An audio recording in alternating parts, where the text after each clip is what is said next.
first of all, how special are you feeling to have come back to your alma mater? I think very, very special. It's a very special moment in my life, and special because I'm back from my childhood to an adult, after almost, I think, 45, 50 years, almost 5 decades. It's a very long period. And secondly, I'm overwhelmed by the kind of reception I got here. I wasn't expecting this. There's so much warmth, so much love, so much affection, and so much curiosity among the students. And it makes me feel that maybe, I can make a little dent in their lives. Yeah. Right. Ma'am, you're like, especially when we talk about the contemporary situation. Right. We talk about diplomacy and there's so much of happening around the world. How crucial is your job? I mean, you just mentioned in your speech that it's not about interpreting one word to word. And have you faced any dead blocks? And like, what should have you faced like that? Yeah, interpreters, I think they are the key. They play a very key role in serving as a bridge between the leaders. So when a leader speaks, let's say in Hindi or German or Portuguese or whatever language, and the other leader doesn't understand that language, it's the interpreter, that's the voice of that interpreter. So I'm not like, when I'm speaking, when I'm interpreting, as I always say, I'm the alter ego of the speaker. People are listening when if I'm interpreting in United Nations and 192 state heads are listening to me, they are not listening to Gurdeep Chawla.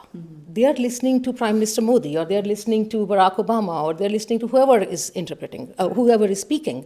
So interpreter is basically not there, but very much there. So when they listen to me, they are listening to my voice, but they are actually listening to the world leader. Now, that brings a huge responsibility on the shoulders of the interpreter to make sure that not just the words, not just the expressions, not just the ideas, but also the emotions, the passion, the inherent message is communicated. Right. And that's where the interpreter, a true interpreter, a good interpreter's role is. I could just go there and sit there and just without any experience, I could just interpret word for word because I know both languages, I'm bilingual. But what's the difference between being bilingual and being an interpreter is that you understand the nerve of the speaker. You can go under the skin of the leader, and you can interpret exactly what he's going to say. The next sentence you can kind of predict. I'll give you an example. The Foreign Affairs, the External Affairs Minister of India, past minister, Mrs. Sushma Swaraj, she was once supposed to go give a speech at United Nations. I think the year was 2017 or 16. And I got a call from the Permanent Mission of India. The ambassador himself called me. And he said, "Ma'am, we really need you here tomorrow." And I said, "Why?" And he said, "Ma'am is here." I said, "Ma'am," meaning, he said, "Sushma Swaraj, she's here.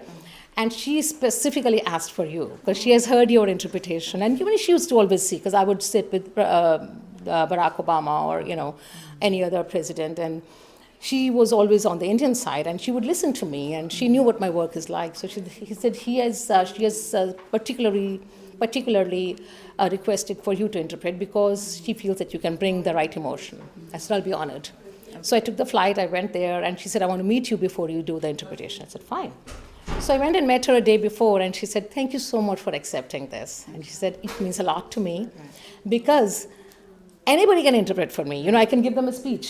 And leaders believing in one particular... Exactly. In you. They know that you will deliver the goods, right? And in the right way. She said, the reason I chose you to interpret, even though I'm not an Indian citizen, and this is the second time that I was getting a request for United Nations by an Indian leader. First was the Prime Minister Modi himself. Okay. Second time was Sushma Swaraj. So she said, "I'm choosing you because I want you to convey the soul, the spirit of my speech, bringing the same passion." And I said, "I'll be honored. Don't worry, I'll put my best foot forward." And I did.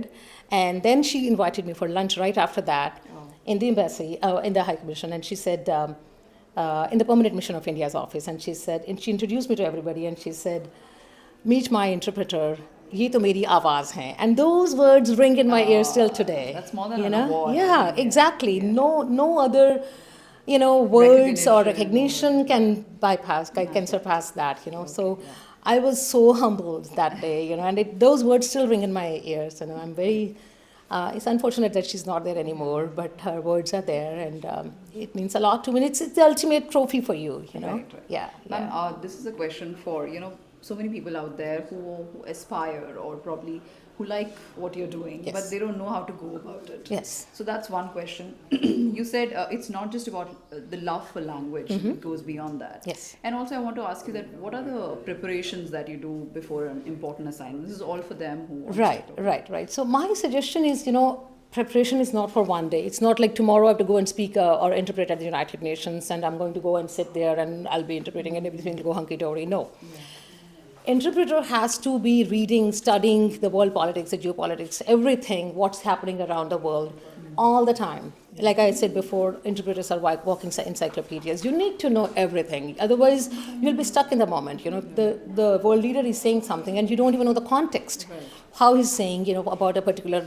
We don't know. I mean, I could be interpreting today at United Nations. Tomorrow, I could be interpreting for climate change. Oh. Another day, I could be interpreting for a World Peace Forum. You need to be well read. You need to have knowledge about almost everything under the sun. So the preparation is not in one day or 2 days or a month. It's an ongoing preparation. And if you have been studying about world politics, you've been studying about everything, you will be a success, ultimately, definitely. But if not, then you'll be stuck in the moment and you'll be like, what do I say now? How do I interpret this? And then that's like you basically, the world, is looking at you and you're getting a sorry figure, not just for yourself, but for the world leader who's speaking. Yes. So you don't want to put him down. They put all their confidence in you. You are their voice, as I said just now. You are the alter ego. Yes. So you have to not just speak for yourself, but for the world leader. People will remember that speech that Modi gave. The people will remember the speech that Sushma Swaraj gave. They'll not remember me. Right. Of course, if people are interested, they can go into archives and look for their speech and they can listen to me, But they will remember Sushma Swaraj, not me. So I have to do justice to that. Right. This is this last question and Yes. a very fun question probably. Sure. Are you literally translating every bit? Like what if you heard, okay, this I should not probably, Oh no, It you don't doesn't have a happen? choice. No, you don't have a choice. Okay. If an interpreter is missing on something, then he's not doing justice to his job. Okay. I don't have a choice. I don't have the liberty or the So luxury. every comma, every punctuation, every spirit of it. Comma and even the unsaid emotions. You have to look at. That's why I always say you cannot just be doing it on Zoom or you cannot be just listening. I have to see the speaker. I have to literally see and make an eye contact with the speaker to be able to do justice. I have to see the body language. I have to see what the expression in his eyes are. I have to see how that person is like giving the pauses, and what is he expecting, and that kind of tells me what the next sentence will be. Right. Yeah.